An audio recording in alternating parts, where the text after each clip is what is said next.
Hey guys, Loco here doing an interview with Huni from Clutch Gaming.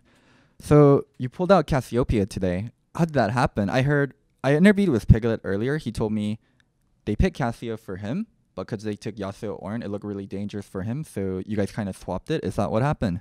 Yeah, pretty much it happens because also at the same time we had to kind of needed 80 damage from like last pick, so we want to just have like Irelia, which is like really like confident to play with a piglet. Like he's been practicing a lot, like 80 bruiser champs, because this meta has been so far like really good for 80 bruisers.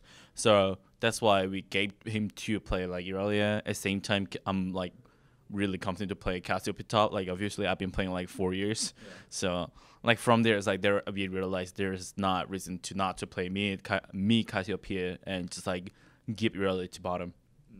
Yeah, I remember your Cassiopeia at MSI. You did a number on Dyrus. Yeah, pretty much it's like one of my best champions is like why would I not play? So I have to ask about earlier weeks. When Huni landed on Clutch, everyone had so much hope for Huni. Huni with Lyra, Huni with the Korean jungler again, like Reignover 2.0. It's going to be Immortals, like run it back. But honestly, it's been pretty disappointing up until this point today on Cassiopeia. Can you explain to us what happened in the first 4 weeks? We actually had pretty bad like practice been so far. Like even when we won like week one, like our scrim result was like really bad. Like we should have not won like week one 2 games in a row. Honestly, like I would say it's like that's like pure luck that we actually got the one. So like probably this time is like we're keep getting better. Like finally our scrim results is being positive for now. So like this is time that we should be like turning back. Like even though we won like week one like pretty easily, like we had like 6 losing streak, which is like really bad.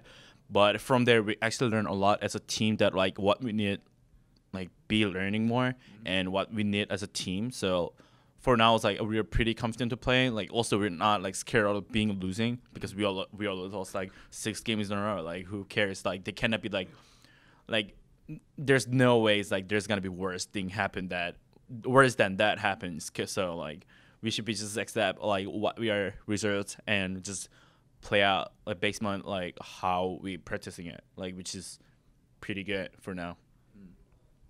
So one thing I have to ask you about is you're actually really, really talented at games. I know your whole history with Overwatch, you touched a little and you became almost pro level. So whenever I think Huni does badly, I think Huni doesn't care or Huni's not putting in effort because he's someone extremely talented. So what is going on when you do play badly or when you're not kind of getting the results?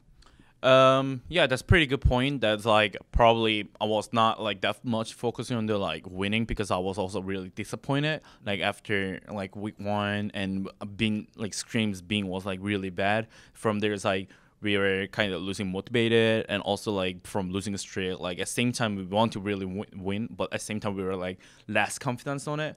Like for me personal is like my skills is like compare like how my confidence on it like on the champs or all either like when I versus like teams that maybe like this team's like really unwinnable, then it's like my confidence level is like lower. Like from there it's like probably like my play is kind of worse than like what I while when I'm like really confident to play versus it. Like today too, like I was like trusting my teammates that like I didn't get any pressures that like our bot was like doing already like really well from level 3, so I just had to like, just chill and scaling well and just play well in team fight. That was our plan and it works, so that's why I play pretty well because I was not really under the pressures. Like who cares, I had like bottom winning, just let them just come top, like who cares. Like that was like my mind and that makes me like really play like really clean. So one other criticism that a lot of people have for you is Huni can not play tanks, carries only, and Huni needs to be played towards. You cannot play towards bottom when you have Huni on the team. And then because you have Piglet on the team who also needs kind of attention, there were some questions about clutch roster. Can I ask you about those 2 points? Like Huni can't play tanks and Huni needs to be played towards. I mean, basically, it's like when the meta is like required to play the tanks, is like I think it's like totally fine. But problem is like my like when I'm imports be here in NA, that means like I need to put more resource on like actually more than like when it's any residence, comparing like any residence, because it's like that's why that's why I'm here. And then they make the rule that imports is only allowed to 2 people. Then I mean, if it's not, then like they would have been able to sort of make like 5 imports to play in like other regions. So that means like I need to play well, and also I'm getting like a lot of pressures. That means like, you know, it's like I need to play well, like better than like anyone else. So like that's why when I play tanks, it's gotta be like less effectful than tank versus tank matchups. Probably that's why I prefer to play like more damage deal champs.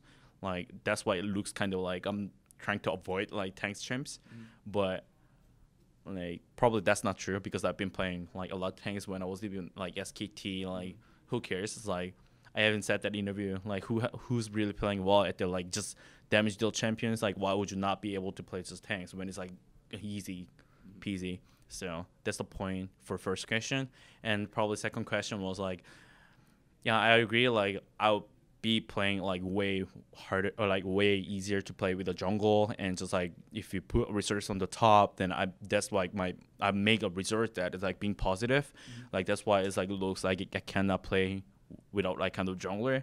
But like this game I kind of did it, because it's like it's just like bottom was like too ahead and I just play safe. Like was I think like I can still play it, but it's like because it's like that came out the sentence, because it's from I play well with a jungler. So from there's like people are saying like I cannot play without it. Like usually because it's like 95% is like we just play through top sides. Okay. Final question. Do you miss Reignover? Do you still talk to Reignover? No idea what he's doing yet. But actually, when I was in Korea, like last winter, like I went with him, like just hang out. Like we were kind of drinking it, like women like bar, like was pretty good. I like him still though. I love him. Reignover, Huni loves you. I love you. We miss you. Come back to NA. I hope you guys enjoyed the interview. Don't forget to subscribe. Thank you so much to Low Key Community for making this interview happen. If you guys want to support them, the link is going to be down in the bio.